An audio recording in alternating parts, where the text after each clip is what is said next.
بسم الله الرحمن الرحيم الحمد لله رب العالمين والصلاة والسلام على رسوله الكريم أما بعد قال الإمام أبو داود رحمه الله کتاب الصید، کتاب ہے شکار کے بارے میں۔ صید کا جو لفظ ہے یہ شکار کرنے کے عمل کے لیے بھی بولا جاتا ہے، اور صید کا لفظ اس جانور کے لیے بھی بولا جاتا ہے جس جانور کو شکار کیا جاتا ہے۔ اور اتفاق سے دیکھیے اردو زبان میں بھی شکار کا لفظ دونوں کے لیے بولا جاتا ہے۔ ایک تو جو جانور جس کو شکار کرتے ہیں، ہرن ہے، خرگوش ہے، نیل گائے وغیرہ جو بھی ہیں، تو اس کو بولتے ہیں دیکھو شکار جا رہا ہے، اس نے شکار کو پکڑ لیا، تو اس جانور کو بھی شکار، اور عربی میں اس کو صید کا لفظ بولا جاتا ہے۔ اور شکار کا جو عمل ہے، ایک آدمی دوڑ رہا ہے، اس کے پیچھے پکڑ رہا ہے، بندوق چلا رہا ہے یا تیر چلا رہا ہے، جو جس طریقے سے بھی اسے پکڑ رہا ہے یا جال سے، تو یہ جو عمل ہے اس کو بھی شکار کا لفظ بولتے ہیں، اس پر بھی صید کا اطلاق ہوتا ہے۔ اصطیاد کے عمل کو بھی صید کہا جاتا ہے۔ قرآن پاک میں اور احادیث مبارکہ میں یہ اطلاقات ایک ہی لفظ ہے لیکن مختلف اطلاقات استعمال ہوئے ہیں۔ تو صید ہر وہ جانور، صید کہتے کس کو ہیں؟ شکار یا مصید، جس جانور کو شکار کیا جاتا ہے۔ تو کون سے جانور اس میں آتے ہیں؟ صید اسم لکل حیوان متوحش سواء كان من ذوات الرجلين كالطيور او الاربع كالارانب او الغزلان۔ یہ وہ وحشی حیوان ہے، ہر وہ وحشی حیوان جس کے 2 یا 4 پیر ہوں۔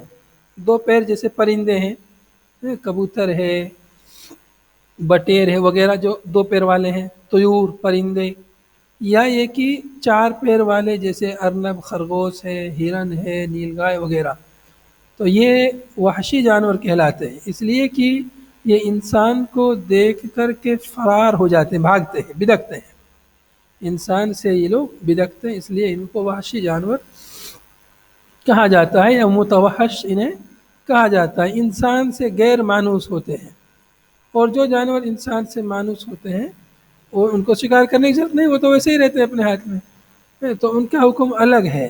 جو پالتو ہیں وہ انسان سے بھاگتے نہیں، بدکتے نہیں، لیکن جو ہے کچھ جانور ہیں جو جنگلی جانور ہیں، جو جنگلوں میں رہتے ہیں، انسان کو دیکھتے بدکتے ہیں، بھاگتے ہیں، تو وہ ان کا حکم یہاں پر بیان ہو رہا ہے۔ ان کا حکم کیا ہے، کہ انہیں کیسے شکار کریں گے، کیسے انہیں کھائیں گے، کب وہ حلال ہوگا، کب حلال نہیں ہوگا، اس تعلق سے مسائل اس باب میں ہیں، اس تعلق سے مسائل اس باب میں ہیں۔ چونکہ اس سے پہلے ہم نے کتاب الاضاحی پڑھا تھا، اضاحی سے جڑا ہوا کتاب الذبائح پھر پڑھا، اب اسی سے متعلق جڑا ہوا یہ کتاب الصید ہے۔ اس میں بھی جانور کو ذبح یا شکار کیا جاتا ہے، اس لیے کتاب الذبائح کے بعد امام ابو داؤد نے یہ کتاب الصید یہاں پر ذکر فرمائی ہے۔ تو اس طرح سے اس کتاب کی گزشتہ کتاب سے مناسبت بالکل واضح ہے۔ تو چونکہ اس کا مسئلہ تھوڑا ذبائح سے الگ ہے، کبھی کبھی اس میں ذبح کی نوبت نہیں آتی ہے، تو اس کا حکم کیا ہوگا جانور کا، اس لیے یہ باب الگ ذکر کیا ہے۔ پہلا باب اس کتاب میں قال الامام ابو داؤد رحمہ اللہ باب فی اتخاذ الکلب للصید وغیرہ، باب ہے کتے کو شکار کے لیے تیار کرنے کے بارے میں، اور شکار کے علاوہ وغیرہ، اور شکار کے علاوہ جانوروں کی حفاظت کے لیے، کھیتی باڑی کی حفاظت کے لیے اس طرح کتا پالنے کا کیا حکم ہے۔ اتخاذ الکلب یعنی کتا پالنا، للصید شکار کے لیے، وغیرہ شکار کے علاوہ کے لیے اس کا کیا حکم ہے۔ اس باب کی پہلی حدیث قال الامام ابو داؤد رحمہ اللہ حدثنا الحسن بن علی قال حدثنا الحسن بن علی قال حدثنا عبد الرزاق قال اخبرنا معمر عن الزهري عن ابی سلمة عن ابی ہریرہ رضی اللہ عنہ۔ روایت حضرت ابو ہریرہ رضی اللہ عنہ سے، ان کا نام پیچھے گزر چکا ہے، عبد الرحمن بن صخر الدوسی ان کا نام ہے۔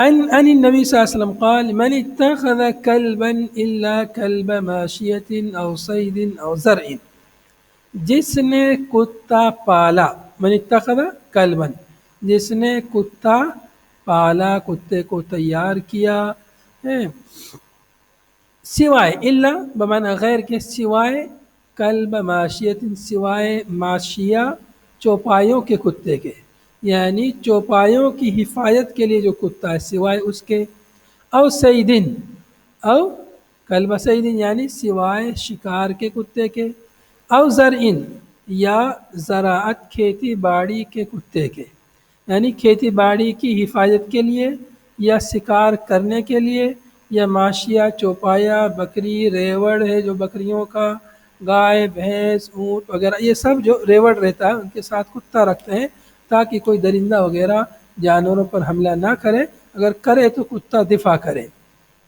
تو تین کتوں کے علاوہ جس نے کتا پالا، من اتخذ کلبا، جس نے کتا پالا سوائے ان تین قسم کے کتوں کے، انتقص من اجرہ کل یوم قیرات، انتقص کم ہوگا اس کے اجر سے ہر دن ایک قیرات، وہ جو کچھ عمل کرے گا اس عمل پہ جو اسے اجر نیکی ملے گی، ان نیکیوں میں سے ہر دن ایک قیرات اجر کم ہوگا کتا پالنے کی وجہ سے۔ جس نے کتا پالا سوائے ان تین کتوں کے، مطلب ان تین اغراض کے لیے کتا پالا ہے تو نیکی کم نہیں ہوں گی، کوئی گناہ نہیں ملے گا اس کو، لیکن جو ہے اگر بلا کسی وجہ کے، بلا کسی ضرورت یا ان کے علاوہ کسی اور غرض کے لیے کتا پالا ہے تو ہر دن اس کے اجر میں سے نیکی گھٹیں گی۔ تو یہاں پر کتا پالنے کا گناہ بیان نہیں ہوا ہے، جس نے کتا پالا اس پر لعنت وغیرہ نہیں، بلکہ جو اجر آپ نے کمایا ہے نیک کام کر کے ذریعے، اس اجر میں سے اس کتے کے پالنے کی وجہ سے اجر نیکی گھٹ جائیں گی، کم ہو جائیں گی۔ تو نیکی کس کام سے گھٹتی ہے؟ گناہ سے، گویا کہ یہ بھی ایک طرح کا گناہ ہوا کتا پالنا بلا ضرورت کے۔ یہاں پر تین قسم کے کتوں کا ذکر ہے، اس لیے اکثر علماء نے کہا ہے کہ صرف ان تین اغراض کے لیے کتے پالے جا سکتے ہیں، اس کے علاوہ کسی اور غرض کے لیے پالنا جائز نہیں ہے۔ بعض علماء نے ان پر دیگر کتوں کو بھی قیاس کیا ہے کہ کسی اور کوئی ضرورت ہو ایسی ہی، جیسے جانور کی حفاظت کے لیے کتا پال سکتے ہیں تو انسان کی حفاظت کے لیے بھی کتا پال سکتے ہیں۔ کچھ علماء نے ایسا بھی کہا ہے کہ کوئی آدمی ایسی جگہ رہتا ہے، اسے ڈر ہے چوروں کا، چوری کا وغیرہ، لوٹ مار کا، قتل و غارتگی کا، تو جب کتے انسان کے لیے، جانوروں کے لیے پالے جا سکتے ہیں تو انسان کی حفاظت کے لیے کیوں نہیں پال سکتے؟ ایسا بھی بعض علماء نے کہا ہے۔ اور ایسے ہی فوج وغیرہ میں جاسوسی کے لیے کتا کے اندر جاسوسی کی صفت بہت زیادہ ہوتی ہے، اس کی حس جو سونگھنے کی وہ بہت قوی رہتی ہے، اس لیے کتے کو لوگ پالتے ہیں فوج میں بھی۔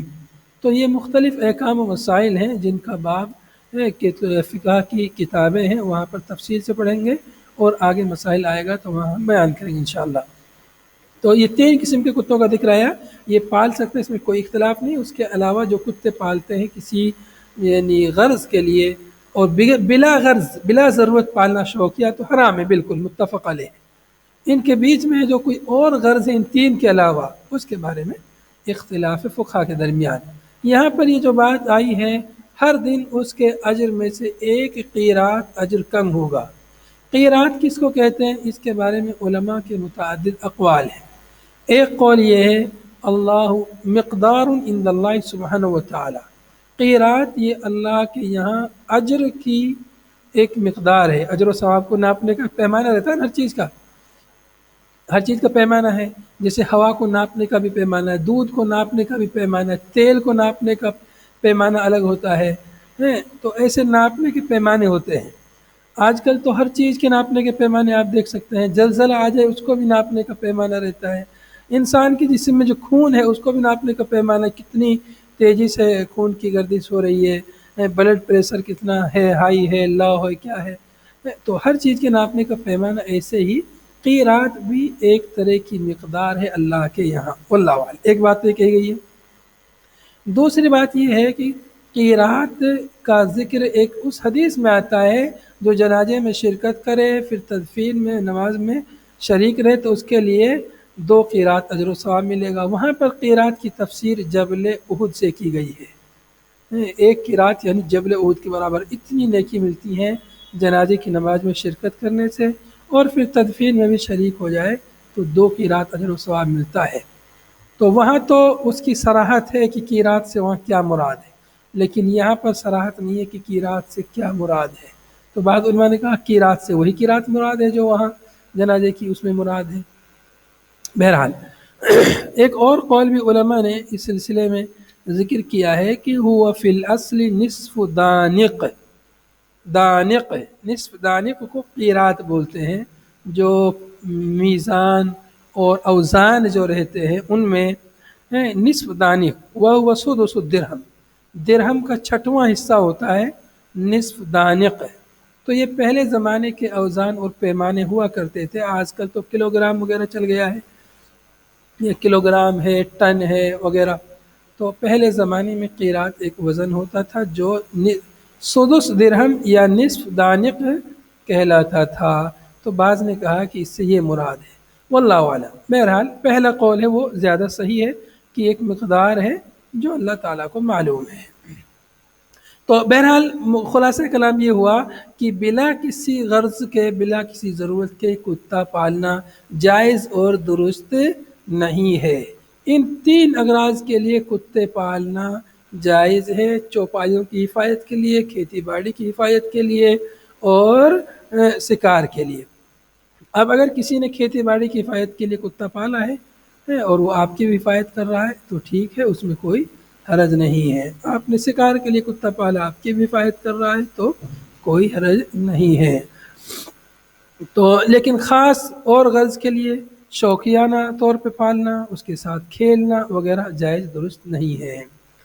اچھا اگلی حدیث دیکھیں گے۔ قال الامام ابو داود رحمہ اللہ حدثنا مسدد قال حدثنا يزيد قال حدثنا يونس عن الحسن عن عبد الله بن مغفل رضي الله عنه قال قال رسول الله صلى الله عليه وسلم لولا أن الكلاب أمة من الأمم لأمرت بقتلها۔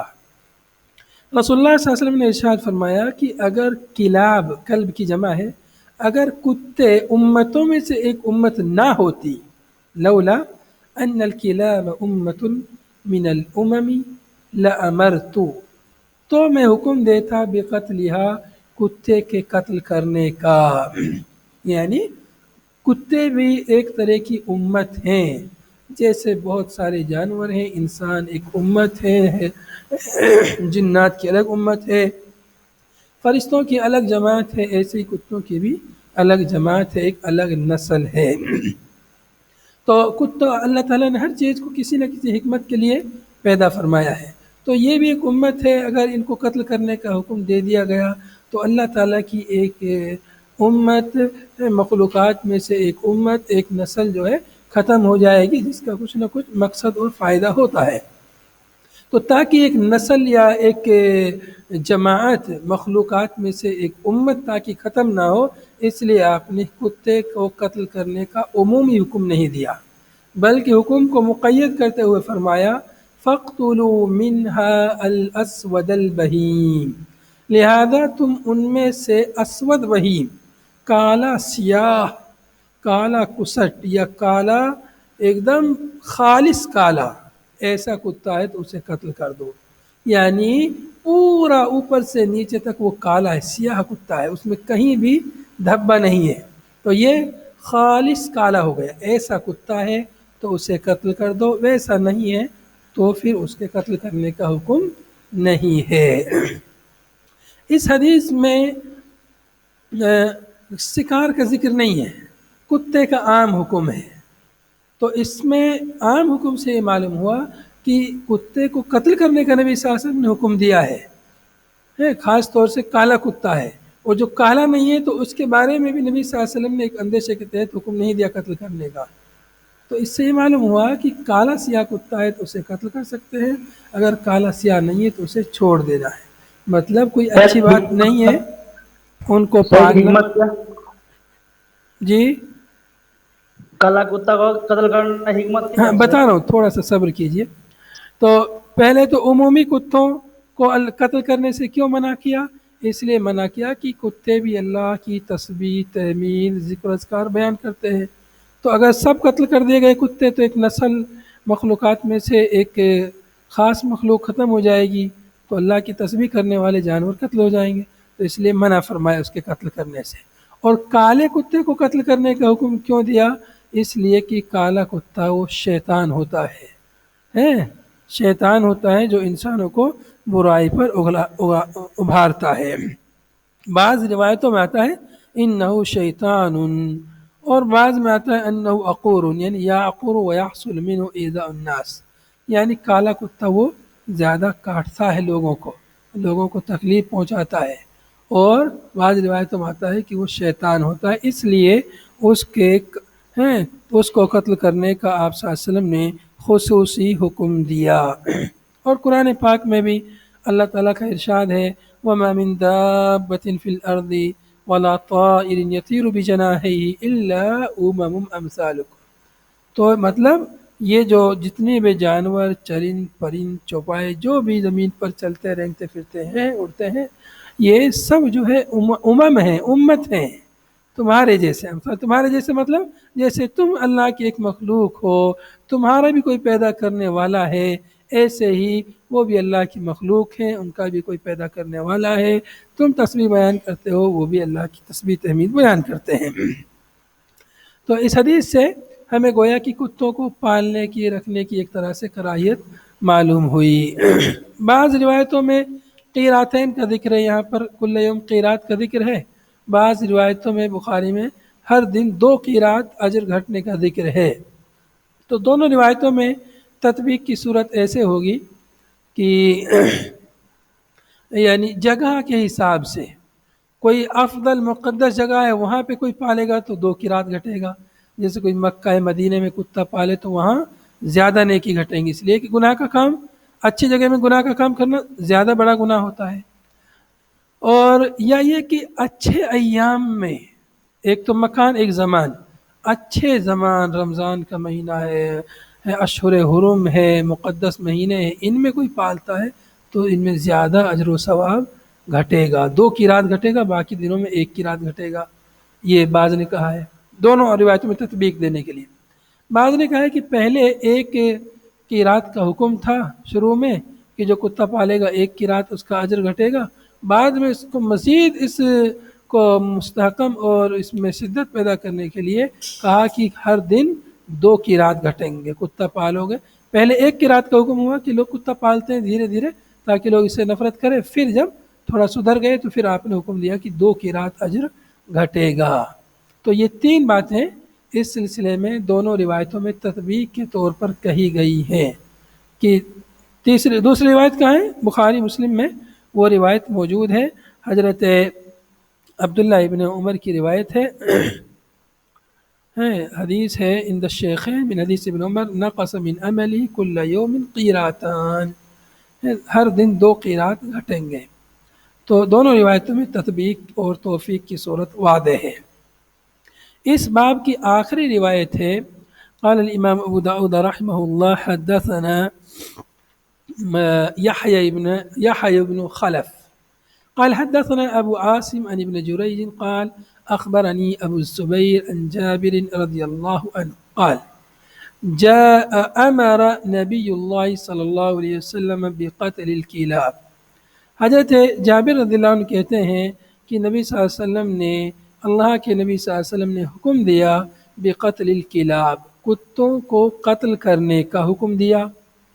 حتی ان كانت المرأة تقدم من البادیہ، یہاں تک کہ اگر کوئی عورت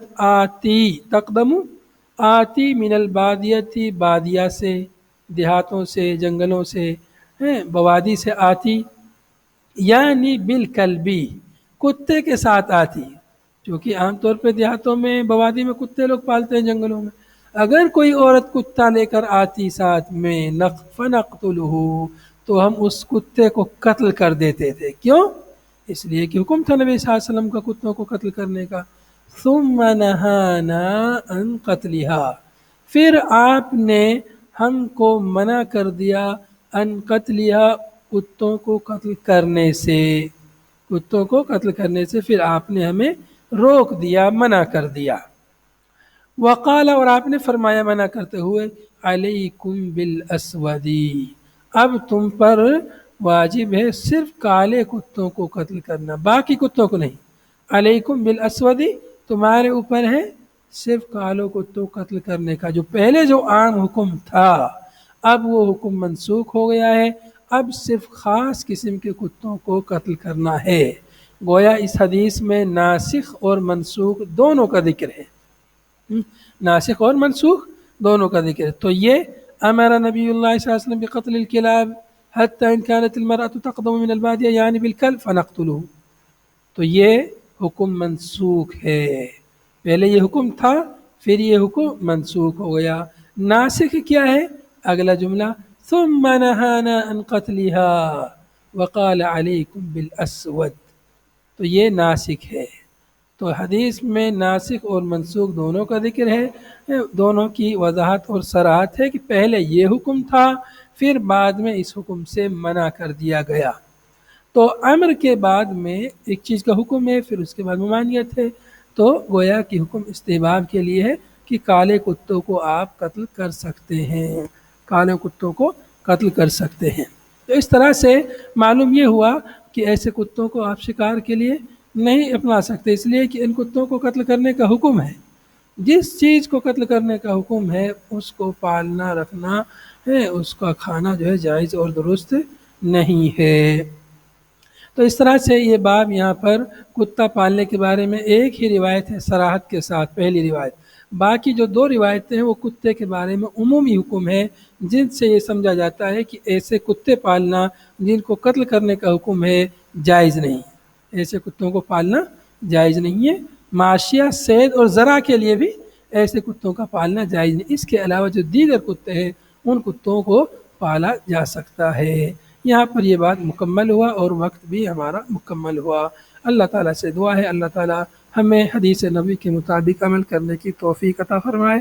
وآخر دعوانا ان الحمد للہ رب العالمین، والسلام علیکم ورحمۃ اللہ وبرکاتہ۔